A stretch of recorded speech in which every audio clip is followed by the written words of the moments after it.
Cuando mi abuelo me pidió que eligiera a uno de los hermanos Johnson para casarme, escogí a Ethan, el hermano mayor de Caleb. Todos sabían que había sido la sombra de Caleb desde la infancia. En una ocasión incluso me enfermé gravemente, suplicando casarme con él como si me fuera la vida en ello. Sonreí con amargura al recordar mi vida pasada. El día de nuestra boda, Caleb huyó con Lily, la chica a la que mi familia había estado apoyando, declarando que no se casaría con nadie que no fuera ella. Me quedé allí con el vestido de novia con el que tanto había soñado, completamente humillada. Solo entonces me di cuenta de que él había aceptado casarse conmigo únicamente para vengarse el día de la boda. Después de renacer, comencé a evitarlo a toda costa. Más tarde, cuando su hermano Ethan me tomó entre sus brazos y me besó hasta dejarme los labios hinchados, Caleb, que siempre me había menospreciado, de pronto perdió el control de sus emociones. Tras fijar la fecha de la boda, empecé a preparar las cosas que necesitaríamos para la ceremonia. No esperaba toparme con Caleb y sus amigos en el centro comercial, saliendo a divertirse mientras él seguía tan pendiente de ella. Caleb, estás vigilando demasiado de cerca a tu mujer, bromeó uno de sus amigos, haciendo que Caleb frunciera el ceño molesto. Ella no es mi mujer. Si vuelves a decir eso, te haré callar yo mismo, gruñó Caleb con frialdad. Entonces me vio desde lejos y se acercó, claramente disgustado. Arya, ¿cuándo vas a parar? ¿Por qué tienes que seguirme a todas partes? Obligas a los mayores a atarnos juntos. Ahora todos saben que te vas a casar con la familia, continuó, con un deje de desprecio. ¿Estás satisfecha? Permanecí en silencio un instante, con expresión tranquila. No estoy tratando de atarme a ti, le aclaré. Has malinterpretado la situación. Él se enfureció de repente, tomándome del brazo con brusquedad. Entonces, ¿por qué estás aquí? ¿No me estás acosando? Me acusó con evidente enojo. Me zafé de su mano y me froté la muñeca enrojecida, respondiendo con calma. Estoy aquí para preparar las cosas de la boda. No esperaba encontrar. Al ver nuestras expresiones tensas, sus amigos se acercaron con rapidez. ¿Preparar la boda? Caleb, casarte con ella es muy conveniente. No tienes que preparar nada tú mismo. Caleb fulminó con la mirada al que hablaba, pero no respondió. Arya, no pienses que solo porque nuestras familias arreglaron este matrimonio puedas usar estos trucos para atraparme, me espetó. Aunque cumplamos con este compromiso, no esperes que te entregue mi corazón. No confío en personas que manipulan las situaciones a su favor. Su mirada era fría y su voz rebosaba rabia contenida. Pero yo no sentí nada, solo quería librarme de ese problema cuanto antes. Lo miré fijamente y contesté, ¿quién quiere tu corazón? No te creas tanto, ni siquiera voy a casarme contigo. Al oír esto, el rostro de Caleb se ensombreció al instante. ¿Cómo puedes negarlo a estas alturas? Siempre has hecho de todo para forzarme a casarme contigo. Ahora que por fin lo lograste, ¿dices que no te casarás? Su amigo le dio un codazo. Caleb, ¿no lo ves? La señorita está enfadada contigo. Lo dice por coraje. Ella misma está escogiendo cosas para la boda. ¿Cómo quieres que esté feliz si tú la tratas tan fríamente? La expresión de Caleb pareció suavizarse un poco. Me miró con una mezcla de sentimientos encontrados y tras un largo silencio, dijo a regañadientes, me presentaré en la boda a tiempo, pero como te dije, no esperes que alguna vez llegue a gustarme. De pronto se oyó el ruido de algo que caía al suelo detrás de nosotros. Caleb y yo nos volvimos y vimos a Lily parada allí, conmocionada, con un vestido veraniego muy mono. Ella era la hija adoptiva que mi familia había estado cuidando. Con salud delicada, pasaba mucho tiempo en el hospital. Mi madre, conmovida por sus precarias condiciones de vida, la había traído a vivir a casa. Ahora estaba vestida como una muñequita, con largas pestañas sobre unos ojos llorosos. Caleb se desprendió de mí y corrió hacia ella. Lily, déjame explicarte. No es lo que piensa. Lily se tapó el rostro y se fue corriendo, sin darle oportunidad de hablar. Todos se dispersaron con malestar tras la partida de Lily. Antes de irse, Caleb me amenazó con dureza. Si Lily se deprime por esto, no te la acabarás. Me reí con ironía, preguntándome un segundo si el amigo de mi infancia se había convertido en otra persona. Después de esa escena, se me quitaron las ganas de seguir comprando y regresé a casa temprano. No fue hasta entrada la noche que Caleb volvió con Lily. Traían varias bolsas, y detrás venía su chofer cargando varias cajas. Las cajas contenían frutas caras y bocadillos importados. Estaba claro que Caleb había comprado mucho para complacer a Lily. Al entrar, yo estaba acurrucada en el sofá viendo la televisión. Deliberadamente evité mirar hacia Caleb, pero él se acercó por cuenta propia. Al principio no habló, solo apretó los labios, como esperando alguna reacción mía. Pero seguí con la mirada fija en la televisión, sin dirigirle la palabra. Arya, me viste entrar con todas estas cosas. ¿Por qué no vienes a ayudar? Lo miré con indiferencia. ¿Por qué habría de ayudarte? Nada de esto es para mí. ¿Qué tiene que ver conmigo? Su expresión se volvió oscura. Si quieres algo, dilo. Si se entera la gente de que mi prometida se muere por unos cuantos regalos, se reirán de mí. Caleb fingía que no había escuchado lo que dije en el centro comercial. A mí no me apetecía seguir insistiendo en que no pensaba casarme con él. Ya lo entendería todo en el día de la boda. Caleb tomó casualmente una caja de arándanos y la lanzó junto a mí. La fuerza hizo que la caja rebotara en el sofá y cayera al suelo. Considéralo una recompensa. No digas que no te trato bien. Miré la caja de arándanos, pero no quise quise recogerla. Si lo hacía, sería como un perro mendigando, aceptando migajas con entusiasmo. No necesito tu caridad, respondí con una sonrisa fría. Estás demasiado cómodo en mi casa. ¿No tienes conciencia de ser un invitado? No avergüences la educación que te dieron en tu familia. Habíamos crecido juntos y conocíamos nuestras casas a la perfección, pero nunca antes le había hablado con tal desprecio. El rostro de Caleb se puso rojo de ira. Me miró como si quisiera devorarme viva. Mis padres aún no habían llegado, y el personal estaba ocupado con sus quehaceres. En la sala solo estábamos Caleb, Lily y yo. Caleb, haciendo como si no existiera, empujó a Lily contra la pared y le dio un rápido beso. Lily, en el futuro, si algo te molesta, dímelo directamente. No dejes que te afecte la salud. La voz melosa de Lily llegó a mis oídos. Lo sé, Caleb siempre me cuida mejor que nadie. Mientras Lily le respondía, empezaron a besarse con pasión y intensidad, dejando claro que entre ellos había una conexión profunda. Apagué la televisión y rodeé el sofá, tomando un camino más largo para no pasar cerca de ellos y poder subir las escaleras para volver a mi habitación. Cuando apenas había subido la mitad, Caleb abrió los ojos de golpe, recordando que yo seguía allí. Apartó a Lily por instinto. Ella no notó su reacción y solo se separó de él con cierta desgana. Después, Lily me miró, sus ojos llenos de provocación y desdén, como presumiendo su victoria. De vuelta en mi cuarto recibí un mensaje de Lily. Hermana, aunque Caleb te haya prometido una boda, el título de señora Johnson será mío para siempre. Aria, lo que obtuviste en tu vida pasada, lo obtendrás igual en esta. No puedes ganarme. Al leer esto, mi corazón dio un vuelco repentino. Así que yo no era la única que había renacido. En mi vida anterior, después de que Caleb aceptó el compromiso, pensé que se había conmovido por mi perseverancia. Al fin y al cabo, lo había perseguido por más de una década. Incluso una piedra se calienta con el tiempo, ¿no? Jamás imaginé que aceptó la boda únicamente para humillarme por completo en la ceremonia. Frente a todos, él tomó la mano de Lily con decisión y declaró que su corazón ya tenía dueña, y no era yo, que Lily era la única a quien amaba y con quien deseaba casarse en esta vida. Me quedé totalmente humillada, vestida de novia, atrapada en la vergüenza. Todos en nuestro círculo social sabían cuánto lo quería. Hasta llegué a enfermarme de gravedad para lograr que mis padres aceptaran un compromiso con la familia Johnson. Me había rebajado tanto, avergonzando también a mis padres, solo para acabar con la venganza de Caleb. Él me odiaba porque usé la influencia de mi familia para forzarlo a un compromiso, alejándolo de Lily. También fallecí a causa de mi enfermedad. No quería volver a experimentar ese sufrimiento. Por eso, al renacer, renuncié a Caleb y escogí a su hermano Ethan en su lugar. Pero jamás esperé que esta vez mi matrimonio con Ethan avanzara con tanta fluidez. No hubo obstáculos. Solo me quedaba esperar con paciencia a que llegara el próximo mes para la boda, tal como estaba planeada. En mi vida pasada, Ethan siempre estuvo en el extranjero y nunca se casó. Todos creían que tenía algún problema secreto. Incluso mi abuelo me pidió confirmación al enterarse de que había decidido casarme con Ethan. ¿De verdad estás segura de que quieres casarte con Ethan? Asentí, aunque tuviera algún problema físico, y que, si tenía que elegir entre ellos, prefería una relación respetuosa antes que una llena de heridas. Al día siguiente, fui a la joyería a recoger los anillos de boda para Ethan y para mí, pero el personal me informó que el señor Caleb Johnson ya los había retirado. Esa joyería pertenecía al grupo Johnson. Si Caleb los quería, el personal no podía negarse. De entre todos los anillos de pareja, precisamente se llevó los míos. Sentí una furia repentina, porque esos anillos los había diseñado yo misma. Desde niña, soñaba con usar unos anillos diseñados por mí en mi boda con el hombre al que amara. En el pasado pensé que ese hombre sería Caleb, pero ahora que el novio había cambiado, rompí aquel antiguo diseño y creé uno nuevo para Ethan. Sin embargo, Caleb se los había llevado. Justo cuando me disponía a llamarlo para pedirle explicaciones, vi la nueva publicación de Lily en las redes sociales. Un anillo único de mi amado. En la foto se veía a Lily y Caleb luciendo los anillos que diseñé. La gente los colmaba de felicitaciones en los comentarios. Sentí que se me humedecían los ojos de indignación. Incluso aunque el compromiso arreglado hubiera sido un fastidio para Caleb, yo ya me había retirado a tiempo para darle libertad. ¿Por qué tenía que seguir humillándome? Y encima dejó que Lily usara mis anillos de boda. No pude esperar ni un segundo más. No quería discutir con Caleb por teléfono, así que tomé un taxi directamente a su oficina. Caleb no estaba en su despacho, pero Lily sí. Al verme entrar, no mostró sorpresa, como si ya estuviera segura de que iría a exigirle explicaciones. Lily no paraba de jugar con el anillo en su dedo, haciendo un pequeño mohín. Hermana, ¿qué te parece el anillo que me regaló Caleb?, dijo, negando con la cabeza. A mí me parece horroroso, pero como él me lo dio, lo adoro. Todo lo que él me regala me encanta. Al oír sus palabras apreté los puños. Hermana, ¿crees que si llevo este anillo a tu boda te quitaré protagonismo? Al fin y al cabo, el diamante que Caleb me dio seguro que es más grande que cualquier anillo que tú tengas. Algo dentro de mí se rompió. Avancé bruscamente para arrancarle el anillo de la mano. Lily y yo forcejeamos hasta que por fin logré quitarle el anillo del dedo. En ese momento tropecé hacia atrás y caí al suelo de forma torpe. El impacto me tomó por sorpresa sorpresa y me dejó aturdida por un instante. Las lágrimas corrían por mis mejillas mientras, con obstinación, giraba la cabeza y miraba con furia a la delicada mujer que Caleb sostenía en sus brazos. Caleb me miró con molestia. ¿Por qué reaccionaste así con Lily? Sabes que su salud es delicada, dijo Caleb con el ceño fruncido. El dolor en mi cintura no era nada comparado con el de mi corazón. Caleb no desperdició ni un segundo más en regañarme. Se centró en consolar a Lily, que se mostraba asustada. Me asusté mucho. Por un momento pensé que podría lastimarme. La mirada de Caleb se posó en ella mientras le secaba las lágrimas con ternura. Lily, tranquila. No dejaré que tengan más malentendidos entre ustedes. No permitiré que nadie te haga daño. Aunque sea la hija de la familia Wilson, me pondré en su contra si se atreve a tocarte un pelo. El extremo al que llegaba Caleb por Lily era impresionante. Mucha gente en el grupo Johnson me conocía, incluyendo a su secretaria. Ella me ayudó a ponerme en pie, pero Caleb la miró con seriedad. Gracias, pero no era tu lugar intervenir. Quizás necesitas descansar unos días, añadió con tono distante. La secretaria se quedó pasmada antes de marcharse con resignación. Yo me sujetaba la cintura, con la cara encendida de vergüenza. Solo de pensar en esa humillación me daban ganas de llorar. Me reí de mí misma con amargura. Cada carcajada nublaba más mi vista con lágrimas que luchaban por salir. Caleb había echado a su secretaria solo por ayudarme. ¿Hasta ese punto podía odiarme? ¿Sigues riéndote? No entiendo qué te parece gracioso. Bramó. Te dije que nunca me gustarías, así que, ¿por qué sigues dañando a quien amo? Lo encaré con obstinación. ¿Estás ciego? Ella me robó algo que es mío. Él dudó un segundo, pero al ver la carita lastimada de Lily, se impacientó y me gritó. Es solo un anillo. Estaba destinado a mí. ¿Qué tiene de malo que lo lleve ella si era para mí? Solté una carcajada sarcástica. ¿No tienes un espejo donde mirarte? ¿Ni siquiera un charco? Te crees demasiado importante. Estuve a punto de gritarle que esos anillos eran para Ethan, pero recordé de pronto que Ethan volvería esa noche y que habría una cena familiar. Quería que Caleb se avergonzara en ese evento. Me apreté la cintura, dando pasos torpes por el dolor. Su voz llegó a mis oídos desde atrás. Ve tú sola a la cena familiar esta noche. No tengo tiempo de recogerte. Salí de la oficina sin voltear, con una leve sonrisa dibujada en mis labios. Me reía de lo engreído que era, y aún más, de lo patético de mi situación. No pasa nada. No necesito que me lleve. Pronto entenderá que mi vida ya no tendrá nada que ver con él. Salí de la oficina de Caleb sin mirar atrás, aunque la piel me ardía donde su voz me había golpeado más que su indiferencia. El vestido me rozaba la cintura con cada paso, pero el dolor físico era menor que el cansancio emocional que me envolvía como una niebla espesa. No pedí taxi. Caminé bajo la luz dorada de la tarde, cruzando la ciudad sin prisa, como si pudiera sacudir la humillación con cada paso. Al llegar a casa, la mansión Wilson estaba silenciosa. Subí directamente a la habitación de mi abuelo, como solía hacer cuando era niña, y me sentía derrotada. Lo encontré sentado en su silla de lectura, con una manta sobre las piernas y los anteojos colgando de la punta de la nariz. Levantó la mirada apenas entré, como si ya supiera. Aria, dijo bajando el libro, ¿ya has decidido? No había juicio en su voz, solo tiempo. El tipo de tiempo que pesa, que observa desde lo alto de los años vividos. Asentí con firmeza. Sí, abuelo, quiero a Ethan. Sus cejas se arquearon ligeramente, como si no lo esperara. Pensé que tu corazón estaba con Caleb desde hace años. Eso creía yo también, murmuré, caminando hacia la ventana. Pero a veces uno se aferra tanto a una imagen, que no se da cuenta de lo que está justo al lado, quieto, esperando. Él no dijo nada, solo me ofreció una taza de té, como hacía siempre que sentía que yo hablaba en serio. Bebí en silencio mientras miraba las hojas caer en el jardín. ¿Estás segura?, preguntó al fin. Tan segura como nunca lo estuve de nada. No se trata solo de él, se trata de mí, de no seguir repitiendo una historia que no me pertenece. Mi abuelo asintió con lentitud, como si mis palabras hubieran desbloqueado algo en su interior. Muy bien, le avisaré a Ethan. Deberían hablar pronto. No supe cómo me sentía al oír eso. ¿Nerviosa? ¿Expuesta? Hasta ese momento, Ethan era una elección. Silenciosa, elegante, pero verlo, hablar con él, abrir esa puerta, me removía a algo más hondo. Ethan no tardó en responder. Esa noche, mientras la casa dormía y la brisa de otoño se colaba por las rendijas de las ventanas, recibí un mensaje suyo, breve, preciso, muy Ethan. Aria, me dijeron que tomaste una decisión. ¿Podemos vernos mañana? No había signos de exclamación, no había entusiasmo artificial, pero había algo en sus palabras, una quietud temblorosa, como si llevara mucho tiempo sosteniéndolas. Acepté. A la mañana siguiente, nos encontramos en el jardín trasero de la casa Johnson, ese mismo donde solíamos jugar de niños. Todo estaba igual. El columpio oxidado aún colgaba del roble, las flores crecían sin rumbo, y el aire olía a tierra húmeda y recuerdos. Él ya estaba ahí cuando llegué, de pie, con las manos en los bolsillos, mirando el árbol. Hola, dije. Se giró hacia mí, y por un segundo, no vi al hombre que todos decían que era distante. Vi al niño que me empujaba suavemente en el columpio mientras Caleb corría a buscar a Lily. Hola, Aria. Nos miramos en silencio. No de esos silencios incómodos. Era otro tipo, uno que contenía historia, preguntas sin hacer, y palabras que no se necesitaban aún. No esperaba que me eligieras, dijo al fin. Yo tampoco, confesé. Él sonrió, pero sus ojos no. Siempre estuve ahí, ¿sabes? nunca en el centro, pero vi todo, desde que te caíste de ese columpio, y Caleb se rió, mientras yo te llevé a rastras a casa. Solté una risa breve, lo recordaba, tenía 7 años y la rodilla sangrando. Caleb había hecho una mueca. Ethan me había ofrecido su camiseta para presionar la herida. Pensé que no te importaba, que solo eras distante. Nunca fui distante contigo, solo era paciente. La palabra se me clavó hondo. Me acerqué un paso. Él no se movió. Si me estás eligiendo por lástima o por resignación, prefiero que no lo hagas, continuó. Pero si es porque por fin me ves, entonces prometo quedarme. Te veo. Ethan, susurré. Su respiración se agitó apenas. Se acercó un poco más, pero no me tocó. Siempre supe que te gustaban los días nublados más que los soleados, que odiabas el olor a lavanda, que lloraste cuando se rompió tu primer cuaderno de bocetos, pero le dijiste a todos que fue por el polvo en los ojos. Parpadeé, sorprendida. ¿Cómo sabes todo eso? Porque te miraba, mientras tú solo veías a Caleb. Una ráfaga de viento movió mi cabello y el suyo. Quedamos ahí, con menos distancia entre nosotros y muchas más posibilidades. No nos abrazamos, no nos besamos, pero hubo algo más íntimo que eso. Permanecimos, y por primera vez sentí que no necesitaba convencer a nadie de amarme. Solo estar era suficiente. Desperté antes del amanecer, no por sobresalto, ni por ansiedad. Simplemente abrí los ojos, y ya no quise cerrarlos. El cuarto estaba bañado por una penumbra azulada, y por un momento me quedé tendida, escuchando el leve zumbido del ventilador en el techo. Me sentía extrañamente vacía, pero no en el mal sentido. Era una vaciedad limpia, como una habitación recién barrida. Me levanté, abrí las cortinas y me envolví en una bata de lino. La luz de la mañana comenzaba a filtrar entre los árboles del jardín. Me serví un café fuerte y bajé a la terraza, donde me senté con las piernas cruzadas, la taza caliente entre las manos. Revisé el celular sin esperar nada. Un mensaje. Ethan, tengo una idea. Si estás libre esta tarde, quiero llevarte a un sitio. Sonreí. No respondí de inmediato. Lo hice esperar unos minutos. No por orgullo, sino por ese deseo silencioso de saborear la sensación de ser buscada. Estoy libre. ¿A qué hora? A las 3. Te paso a buscar. Asentí en soledad, como si él pudiera verme. El día transcurrió con lentitud, como suelen hacerlo las horas que se anticipan. Me vestí con un conjunto sencillo, pantalones de lino color crema y una blusa azul que me gustaba desde hacía años, pero que rara vez usaba. Quise sentirme cómoda, auténtica. A las 3 en punto, Ethan llegó. No tocó el claxon, bajó del auto y esperó junto a la puerta, con una chaqueta clara y el cabello aún húmedo, como si se hubiera duchado con prisa. Me recibió con una sonrisa contenida, de esas que no se dan fácilmente. ¿Lista?, preguntó. Más que nunca. Subimos al coche, y el trayecto transcurrió en silencio. Pero no uno incómodo. Era un silencio que respiraba, que decía más de lo que cualquiera de nosotros se atrevía a poner en palabras. No le pregunté a dónde íbamos. Me gustaba dejarme llevar, por una vez. Finalmente, detuvo el auto frente a un taller discreto, en una calle angosta del centro antiguo. Una puerta de madera envejecida y un cartel de bronce que decía simplemente, Lucía, es una amiga mía, dijo. Joyera, pero hace cosas distintas. Me miró con intención, como esperando mi reacción. ¿Distintas cómo? Distintas como tú, respondió. Entramos. El taller era cálido, lleno de vitrinas bajas y luces suaves. Había piedras dispersas sobre las mesas, herramientas de precisión, bocetos enmarcados en las paredes. Olía a metal fundido y lavanda seca. Una mujer de cabello gris claro y rostro afilado nos recibió con una sonrisa cómplice. Así que tú eres Aria. Al fin te conozco. ¿Nos conocemos? Solo por lo que Ethan no dice, dijo ella levantando una ceja. Lo poco que menciona de ti siempre tiene el peso de lo que no se atreve a contar. Me sonrojé. Ethan desvió la mirada hacia una vitrina como si inspeccionara piedras, pero sus oídos estaban colorados. Lucía nos guió hasta una mesa de trabajo al fondo. Sobre ella colocó una bandeja con metales, pequeños zafiros opacos, anillos inconclusos. Él quiere que tú diseñes tus propios anillos, explicó. No solo los tuyos, también el suyo. La miré, confundida. ¿Yo? No soy joyera. Lucía sonrió. No necesitas serlo. Solo necesitas recordar. Entonces Ethan se acercó, y con mucho cuidado, sacó del bolsillo interno de su chaqueta un papel doblado. Me lo entregó sin decir palabra. Lo abrí. Era un dibujo mío. Tenía 15 años. Había dibujado un boceto de anillos entrelazados con pequeñas perlas en espiral. Un diseño infantil, pero lleno de intención. Recordaba haberlo mostrado a Caleb. Él se había reído. ¿Dónde encontraste esto?, pregunté, con la voz apenas un susurro. Lo guardé cuando lo tiraste a la basura. Me llevé una mano al pecho. El papel temblaba entre mis dedos. No sabía que lo habías visto. Lo vi todo, Aria. Siempre lo hice. Tuve que sentarme. Algo dentro de mí se removía como un río que empieza a desbordar el cauce. Lucía colocó un lápiz frente a mí. Dibuja. No pienses. Solo dibuja. Y lo hice. Las líneas salieron solas, como si hubieran estado esperándome desde hace años. El diseño no era simétrico. Uno de los anillos era más fino, con un pequeño hueco en el centro para incrustar una piedra azul. El otro, más grueso, con un grabado en espiral que recordaba a una costura. Lucía los miró con atención. Esto no es convencional, pero es real, como ustedes. Puedes. Ethan no dijo nada, solo me tocó suavemente la mano, y nuestros dedos quedaron entrelazados sobre la mesa de trabajo, no como promesa, no aún, como complicidad. Cuando salimos del taller, el cielo comenzaba a tornarse color cobre. Caminamos sin rumbo por las calles, hasta que él se detuvo de pronto. ¿Puedo preguntarte algo?, dijo, sin mirarme. Claro. ¿Por qué ahora? ¿Ahora qué? ¿Por qué me elegiste ahora? Después de tantos años, me detuve también. Porque por fin estoy viendo lo que vale la pena mirar. Y porque tú nunca me pediste nada, solo estuviste ahí, sosteniendo el peso sin que yo lo notara. Me miró, y por un segundo, creí que iba a besarme. Pero no lo hizo. En lugar de eso, dijo, quiero ser el primero en ver el vestido que diseñes para ti. Lo miré con sorpresa. ¿Cómo sabes que lo voy a diseñar? Porque tú no eres de las que usan vestidos ajenos, ni historias ajenas. Sentí una calidez inexplicable en el pecho, como si todo lo que había estado dormido en mí comenzara, por fin, a despertar. El día siguiente amaneció con cielo gris, y a pesar de eso, el aire olía a claridad. Me vestí sin prisa. Elegí una blusa blanca de algodón, con mangas ligeramente bordadas, y una falda larga color oliva que me cubría los tobillos. Me recogí el cabello en una trenza baja, sin adorno. Me sentía diferente, y necesitaba verme así también. Fui al centro a comprar algunos insumos para comenzar el diseño de mi vestido. La idea me había tomado por sorpresa esa madrugada, y había llenado 2 páginas enteras de mi cuaderno con líneas torcidas, telas deseadas y palabras sueltas. Ligereza, verdad, alma. Entré en una pequeña tienda que recordaba de mi infancia. Las mismas estanterías, el mismo aroma a madera vieja y tela nueva. Mientras revisaba muestras de seda cruda, escuché mi nombre en un tono agudo que no oía desde hacía semanas. Aria. No levanté la vista, no de inmediato. Reconocí la voz, su dulzura forzada, esa especie de dramatismo perpetuo que la envolvía como una capa invisible. Aria, no me vas a saludar. Levanté lentamente la cabeza. Lily estaba frente a mí, envuelta en un abrigo rosa pálido que caía con precisión sobre sus hombros. Llevaba un maquillaje impecable, pero los ojos le brillaban de una forma extraña. No tristeza, no furia, algo en el medio. Hola, Lily. Nada más. Ella dio un paso más, como si esperara algo distinto. Escuché que te vas a casar con Ethan, dijo bajando la voz. Me sorprende. Siempre dijiste que lo tuyo con Caleb era inevitable. Cambian las cosas, respondí, volviendo la mirada a la tela. Como los gustos, como las prioridades. ¿Y qué tal es Ethan? ¿Más fácil de manejar?, preguntó con una sonrisa ladeada. No lo manejo, lo elijo, y él me elige a mí, sin juegos. Ella parpadeó. La sonrisa se tensó apenas. Sabes que no vine a pelear, ¿verdad? Entonces, ¿a qué viniste? Quería asegurarme de que no haya rencores entre nosotras. Somos casi hermanas, después de todo. Ese casi me sonó como una punzada, una vieja herida que ya no sangraba, pero que aún dolía si la presionaban. No tengo rencores, Lily, mentí suavemente. Solo estoy cansada, muy cansada de todo esto. Ella bajó la mirada, como si mis palabras hubieran sido una bofetada que no esperaba. Pensé que vendrías detrás de Caleb, como siempre, que intentarías pelear por él, otra vez. No tengo por qué pelear por alguien que no me quiso ni cuando me tenía, respondí sin levantar la voz. El silencio se volvió espeso. Ella me observó con detenimiento. Luego sacó su celular y empezó a escribir algo. No miré, no me importaba. Cuando salí de la tienda, Ethan me esperaba en la puerta. Me tomó por sorpresa. ¿Cómo sabías que estaba aquí? Lucía me envió un mensaje. Dijo que te vio entrar en esa tienda de telas. Supuse que era buena idea pasar por aquí. Notó mi expresión. No preguntó directamente. Solo me ofreció su brazo. ¿Te dijo algo? Nada que no haya dicho ya muchas veces. Pero esta vez no entró bajo la piel. Caminamos unos metros. Él me miró de lado. Te vi, desde la puerta. No escuché lo que dijo, pero vi tu rostro. ¿Y? No reconocí esa expresión. Parecías completa. Suspiré. Estoy aprendiendo a no responder a cada piedra que me lanzan. A veces no reaccionar es más poderoso que cualquier respuesta ingeniosa. Nos detuvimos en una esquina. Él me miró, más serio ahora. ¿Te das cuenta de que estás cambiando? Asentí. Sí. Y esta vez no por amor, ni por venganza, solo por mí. Él sonrió. Entonces te estás volviendo irresistible. Reí sorprendida. ¿Siempre fuiste así? Así como, sutil, pero directo, tranquilo, pero temblando por dentro. Siempre, pero nunca te dabas cuenta. Quedamos ahí, en esa esquina donde nadie nos conocía, donde el ruido del tráfico se mezclaba con el de nuestras respiraciones. No nos besamos. No hacía falta, porque cuando alguien comienza a ver quién eres de verdad, cada palabra se vuelve un roce. Era domingo, de esos que huelen a silencio. No tenía nada agendado, nadie a quien ver, ningún mensaje que contestar. Ni siquiera Ethan había escrito ese día. Tal vez, porque entendía que hay días que una necesita estar sola, sin dar explicaciones. Me quedé en pijama hasta el mediodía. Recogí el cabello en un moño desordenado y me preparé un café demasiado cargado. Me senté frente al ventanal de mi habitación y me dejé estar, sin música, sin ruido, solo el leve golpeteo de una rama contra el vidrio. Fue entonces cuando recordé la caja. Estaba en el altillo, detrás de unos libros viejos de mi madre, una caja de cartón con dibujos míos, fotos de infancia y papeles arrugados que no había querido volver a ver desde el día en que Caleb me dejó en el altar. Subí las escaleras con paso lento. Sentí el polvo meterse en mi nariz al mover las cajas, y toser me hizo sentir frágil, pero también viva. La encontré. Era una caja pequeña, sin etiquetas. Al abrirla, sentí un nudo formarse en mi garganta, dibujos torpes de vestidos, listas de nombres para hijos imaginarios, recortes de revistas con bodas soñadas, y al fondo, una hoja doblada con cuidado. La reconocí de inmediato, la carta, esa que había escrito para Caleb cuando tenía 17 años, durante una noche en que creí que me iba a morir de tristeza porque él no me había mirado en todo el día. Mis manos temblaban al desplegarla. Querido Caleb, sé que no me miras como yo te miro, pero algún día vas a ver todo lo que hago por ti, todo lo que renuncio, todo lo que siento. Solo quiero que me mires, solo una vez, y que pienses que podría ser yo, la persona que te espere en casa, la que te entienda, la que te elija, incluso cuando nadie más lo haga. No seguí leyendo. La rompí en pedazos lentos. Cada corte era una liberación. No lloré, no porque no doliera, sino porque ya no me identificaba con esa voz. Esa Aria ya no era yo. Era una sombra que confundía obsesión con amor, humillación con sacrificio. Me levanté, bajé las escaleras y fui al jardín trasero. Encendí la pequeña chimenea de piedra que solíamos usar en las noches de verano y arrojé los pedazos al fuego. El papel crujió, las letras se retorcieron y el humo subió ligero, sin aspavientos. Me quedé allí sentada, con las rodillas dobladas y los brazos alrededor del cuerpo. Vi cómo todo desaparecía. Después de un rato, escuché pasos detrás de mí. Supe quién era antes de girarme. ¿Lucía te avisó? Pregunté sin mirarlo. No esta vez. Solo sentí que tenías un día difícil. Me senté más derecha. Ethan se acercó en silencio, con una manta doblada. La puso sobre mis hombros y se sentó a mi lado. ¿Quieres hablar? Dijo al fin. No, quiero solo que estés aquí. Lo estoy. El silencio volvió, pero era otro. Un silencio que me envolvía sin asfixiarme. Un silencio que, de alguna forma, me afirmaba. Pasaron minutos, o tal vez siglos. Luego, sin girarse, Ethan dijo, sea lo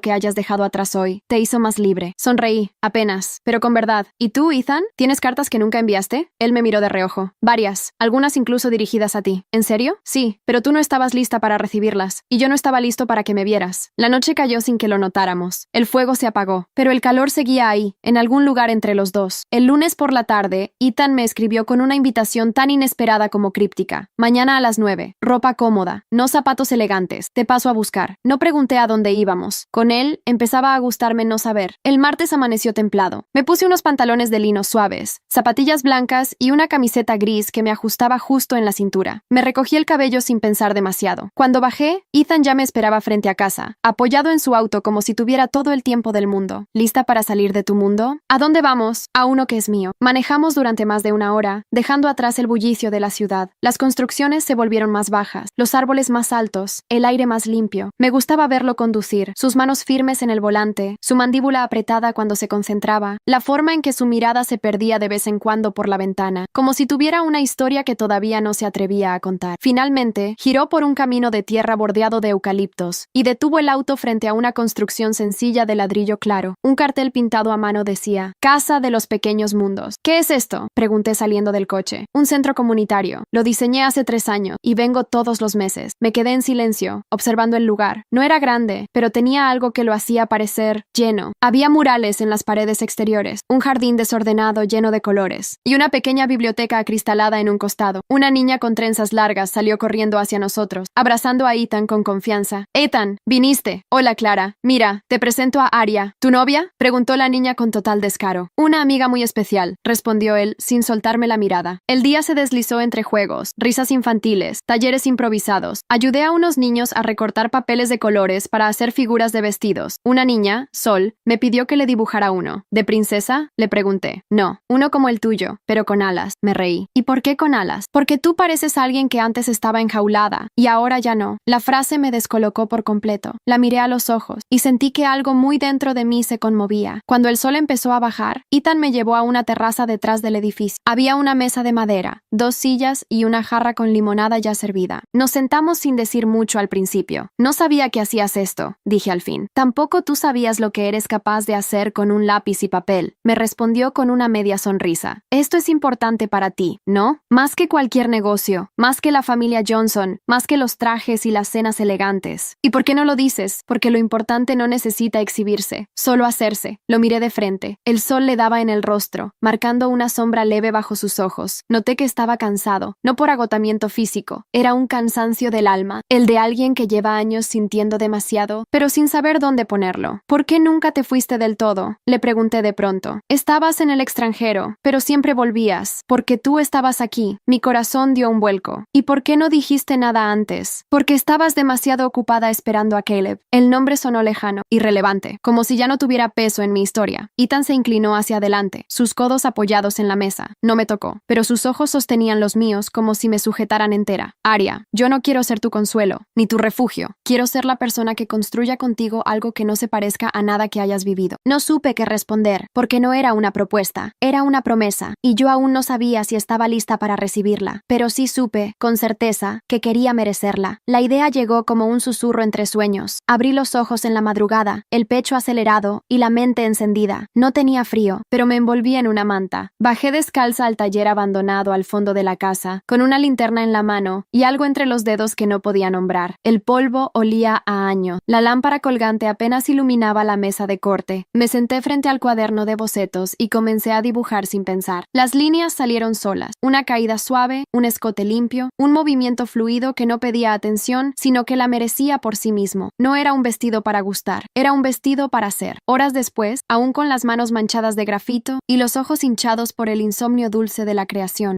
escuché pasos en el jardín. Me asomé por la ventana. Ethan llevaba una bolsa de papel y el cabello algo desordenado. Golpeó la puerta con suavidad, como si supiera que estaba entrando en un templo. Lucía me dijo que no contestabas los mensajes. Supuse que estabas aquí, dijo al verme. Estoy trabajando. ¿En el vestido? Asentí. ¿Puedo verlo? No todavía. Aún no tiene forma, solo intención. Sonrió sin decir nada más y se sentó en una silla del rincón, como si ese lugar le perteneciera desde siempre. Me dejó trabajar en silencio. Solo se levantó una vez para dejar la bolsa sobre la mesa. Café recién hecho y un croissant. Volví al maniquí. Corté, medí, pinché con alfileres. Ethan me miraba con esa atención que no pesa, que no empuja. A veces comentaba cosas pequeñas. La caída del tul, la forma en que la luz atravesaba la tela. Siempre quise verte así, dijo en un momento. En tu mundo. Este mundo casi se me olvida. Pero no te olvido a ti. Me detuve. Me giré hacia él, con un alfiler entre los labios. Lo saqué con cuidado. ¿Te gusta estar aquí? Me gusta estar contigo donde seas tú. El silencio cayó de nuevo, cálido. Entonces, con un gesto leve, él se puso de pie. Cruzó el espacio hasta donde yo estaba y se detuvo frente al maniquí. Observó el vestido con detenimiento, los detalles apenas delineados, los cortes todavía crudos. ¿Puedo pedirte algo?, preguntó, sin apartar la vista de la tela. Claro, quiero que hagas mi traje. Lo miré, sorprendida. ¿Tú quieres que yo...? Sí, el que usaré el día de nuestra boda. No quiero uno comprado, no quiero algo genérico. Quiero llevar algo que hayas creado tú, algo que nazca de las mismas manos que hacen este vestido, que me mire como tú me miras. Sentí un nudo subir por la garganta. Nunca me había imaginado vistiéndolo. Lo había visto desde lejos tantos años, como un hermano de alguien más. Ahora, imaginarlo llevando algo mío, hecho para él, era como grabar mi nombre en su piel sin tinta. No sé si sé hacer trajes de hombre, dije, apenas. No necesito perfección, solo verdad. Me acerqué al cuaderno, pasé las páginas hasta encontrar una en blanco. Dibujé sin pensar, una chaqueta cruzada, con costuras diagonales, el cuello ligeramente más alto de lo usual, detalles en el interior, un pequeño bordado oculto, como un secreto, algo que solo él sabría que estaba allí. Cuando terminé, giré el cuaderno hacia él. ¿Esto? Él lo miró, luego me miró. Esto soy yo contigo. No supe qué decir. El corazón me latía como si acabara de correr kilómetros, pero mis pies no se habían movido. Entonces será ese, murmuré. Ethan asintió. Me rozó la mejilla con los dedos, apenas, y se fue sin besarme, porque a veces, dejar el deseo suspendido en el aire es más poderoso que consumirlo. Me quedé sola con el vestido y el boceto de su traje, dos piezas que, por fin, no se enfrentaban, se completaban. El evento era una gala de beneficencia organizada por la familia Johnson, un salón repleto de nombres importantes, luces suaves, copas de cristal y vestidos que hablaban en voz alta. No tenía intención de ir. Había pasado las últimas semanas sumergida en la creación del vestido y el traje, pero Lucía insistió. «Es tu momento de aparecer sin pedir permiso», me dijo, mientras ajustaba la caída de la tela blanca que descansaba sobre el maniquí. Ethan me esperó afuera, puntual. Llevaba una camisa negra con cuello recto y pantalones grises, sencillo, elegante, mío. Cuando llegamos al salón, todo pareció detenerse un segundo. No por el vestido, aunque varios ojos se volvieron hacia mí, sino por cómo entramos, tranquilos, unidos, sin necesidad de declarar nada. Las miradas vinieron de todos lados, algunas cálidas, otras curiosas, unas pocas afiladas. Entre estas últimas estaban los ojos de Lily. Vestía de rojo, un rojo brillante, como una flor que grita por atención. Caminaba del brazo de Caleb, aunque su cuerpo no tocaba del todo el suyo. Vi en ella algo que antes me desarmaba, y ahora me causaba una especie de ternura incómoda. No tardó en acercarse. «Aria», dijo con una sonrisa afilada.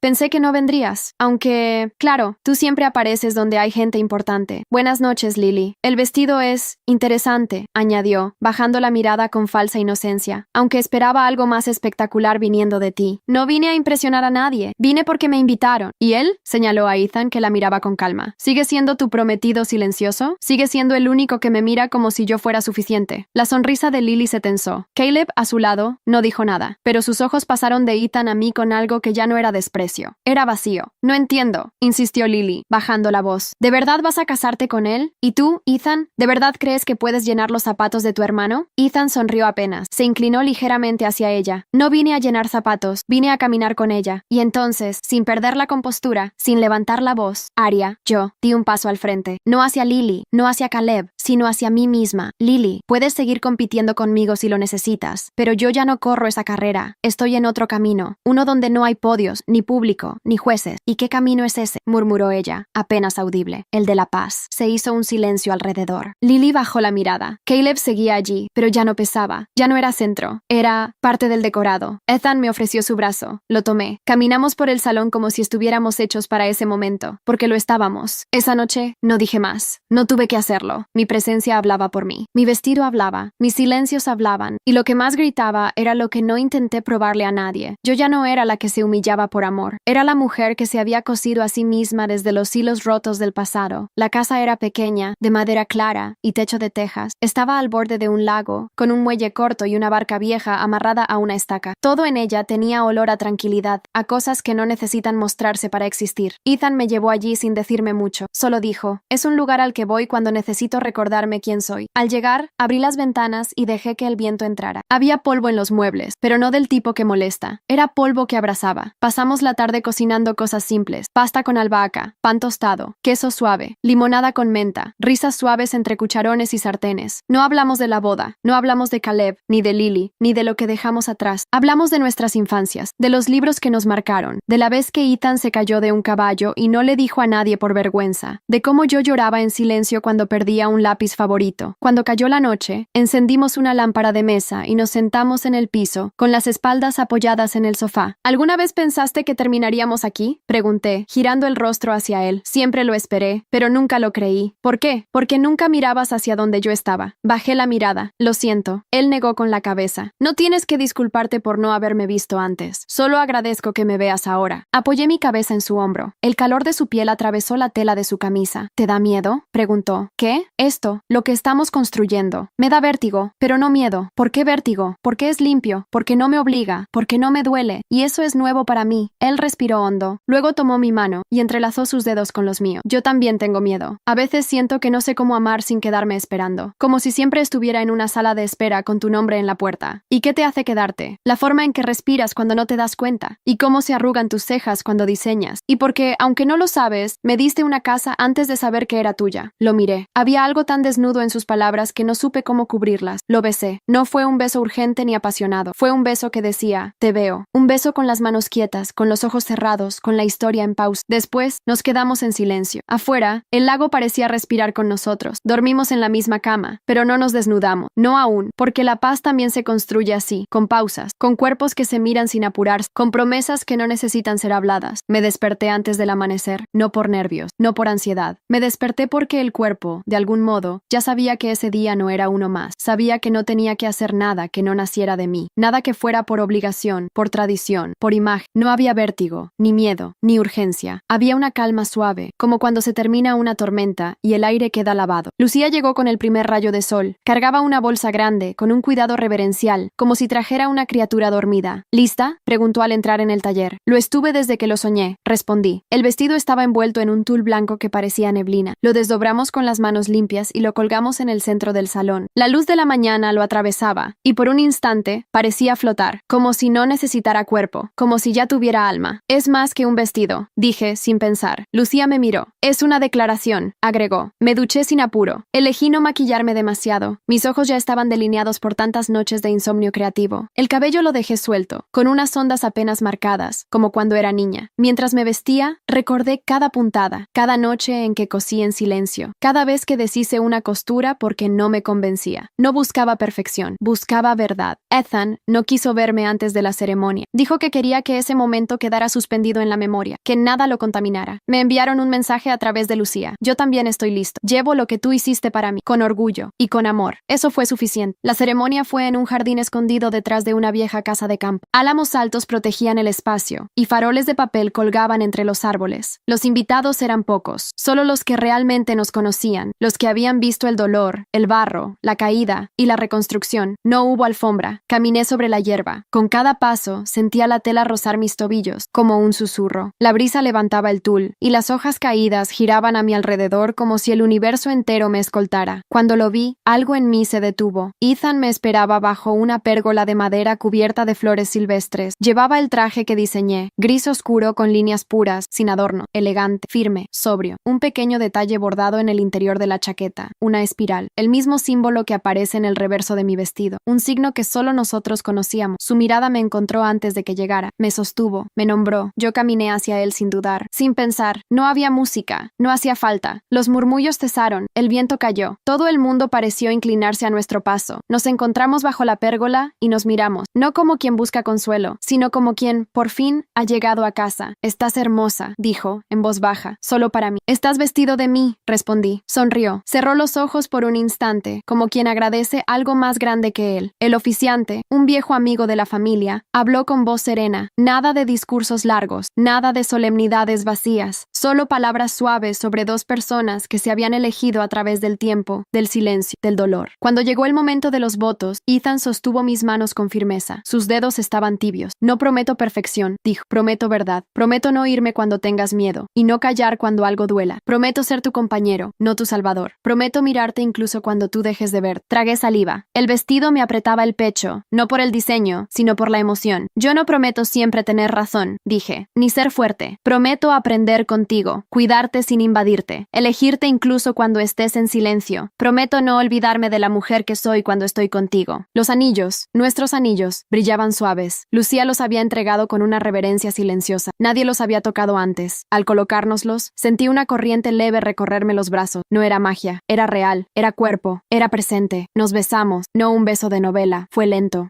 sereno, como si respiráramos el uno en el otro. Hubo aplausos, sí, pero no los oí del todo, porque había una frecuencia distinta vibrando entre nosotros, algo que no hacía ruido, pero que era más fuerte que cualquier canción. Durante la recepción, entre risas y abrazos, me aparté un instante para ver la escena desde lejos. Gente bailando descalza sobre el césped, niños corriendo con flores en el cabello, Ethan hablando con mi abuelo, ambos con las manos en los bolsillos y sonriendo. Entonces, sonó una notificación en mi teléfono. Era un titular breve. Caleb Johnson cancela su boda. El grupo Johnson evita declaraciones. Fuentes internas hablan de una ruptura definitiva. Lo leí sin parpadear. No hubo rencor. No hubo alivio. Solo una extraña compasión. Me acerqué a Ethan y le mostré el celular. Él lo leyó. Luego me miró. Tarde. Muy tarde. Pero eso ya no nos pertenece, agregó. Asentí. Lo tomé del brazo. Apoyé la cabeza en su hombro. El sol comenzaba a bajar, tiñendo el cielo de naranja y lavanda. Y yo, por fin, era una mujer vestida de sí misma. Todo comenzó 2 semanas después de la boda. Una foto. Una sola foto. Tomada por una invitada. Se volvió viral. Era yo caminando por el jardín. El vestido flotando como si tuviera vida propia. La espalda apenas descubierta. El tul danzando con el viento. La imagen era hermosa, sí, pero lo que capturaba era algo más. Capturaba libertad. En 3 días, mi nombre empezó a circular en círculos que antes me parecían lejanos. Me escribieron editoras de revistas de moda, estilistas de celebridades, asistentes de actrices que querían algo que no se viera en ninguna otra alfombra. Al principio, dudé. No quería convertirme en una máquina de pedidos, pero entonces entendí que no estaban comprando un vestido. Querían ser contadas. Diseñé uno para una actriz francesa que iba al Festival de Cannes. Entonces, me envió una carta después, diciendo que al caminar por la alfombra, no se sintió observada, sino escuchada. Otro lo hice para una cantante que iba a anunciar su embarazo. El vestido tenía una abertura en el vientre con piedras suaves en forma de luna. Cada uno fue distinto, cada uno íntimo. Nunca firmé con una marca, nunca vendí en tiendas. Si querían algo mío, tenían que venir al taller, sentarse, hablarme, contarme su historia. Y entonces, sí, creaba. Las mañanas eran diferentes ahora. Ya no me despertaba por inercia, ni con el peso del deber. Me despertaba porque el día me llamaba. El sol entraba por la ventana del nuevo taller que construimos en la parte trasera de nuestra casa. Una estructura de madera clara, techos altos, estanterías blancas y telas colgando como banderas de países invisibles. Ethan había diseñado el espacio. Cada rincón respiraba calma. En una esquina, mis herramientas de joyería. En otra, el maniquí con su silueta etérea, aún envuelto en retazos del vestido de nuestra boda. El cuaderno de bocetos descansaba sobre una mesa amplia, siempre abierto, siempre esperando. No trabajaba para vender, trabajaba para contar. Cada vestido tenía una historia. historia, cada joya, un secreto. Una actriz internacional había usado una de mis piezas en un festival importante. La prensa preguntó quién era la nueva diseñadora misteriosa. No respondí entrevistas. Lucía lo hacía por mí. Yo prefería quedarme aquí, entre agujas y piedras, dejando que el mundo llegara hasta donde yo decidiera. ¿Qué estás haciendo ahora?, me preguntó Ethan una tarde, entrando con 2 tazas de té. Un collar para una pianista. Me pidió que represente el momento exacto antes de que sus dedos toquen la primera nota. ¿Y cómo se diseña eso? Con intuición y silencio. Se sentó a mi lado. Observó el dibujo a medio hacer. ¿Sabes que desde que estamos aquí ya no tengo insomnio? ¿Y eso qué tiene que ver conmigo? Todo, porque cuando estás en paz, el mundo se vuelve más fácil de habitar. Sonreí. Apoyé la cabeza en su hombro. Nos quedamos así, sin decir nada más. No hacía falta. Días después, volví a la antigua casa de mis padres. Habían decidido venderla, y antes de que se entregara, fui a despedirme. Entré al altillo, al rincón donde quemé mi vieja carta, donde guardé mis primeros dibujos. Ya no me dolía estar allí. No era un museo de dolor. Era un archivo de quién fui. Tomé una caja pequeña. Dentro, encontré el diseño del primer vestido que hice con una servilleta, arrugado pero entero. Lo llevé conmigo. De regreso en casa, lo enmarqué y lo colgué en la entrada del taller. Ethan lo vio al día siguiente. Ese es el principio de todo. Me alegra que no lo hayas tirado. Estuve a punto, varias veces. Pero ahora está limpio, dijo, tocando el cristal con cuidado. Como esta casa, como mi historia. Un domingo, al atardecer, nos sentamos en el muelle, los pies descalzos colgando sobre el agua, las manos entrelazadas. ¿Estás feliz?, preguntó Ethan sin mirarme. No respondí enseguida, no porque dudara, sino porque quería saborear la pregunta. Estoy en paz, él asintió. Eso es mejor que la felicidad. Una gaviota pasó volando. Su sombra cruzó nuestras piernas. El agua se movía con lentitud. Yo ya no necesitaba que alguien me eligiera, ni ser vista, ni ser rescatada, porque me había elegido yo, y me había salvado creando. Y ahora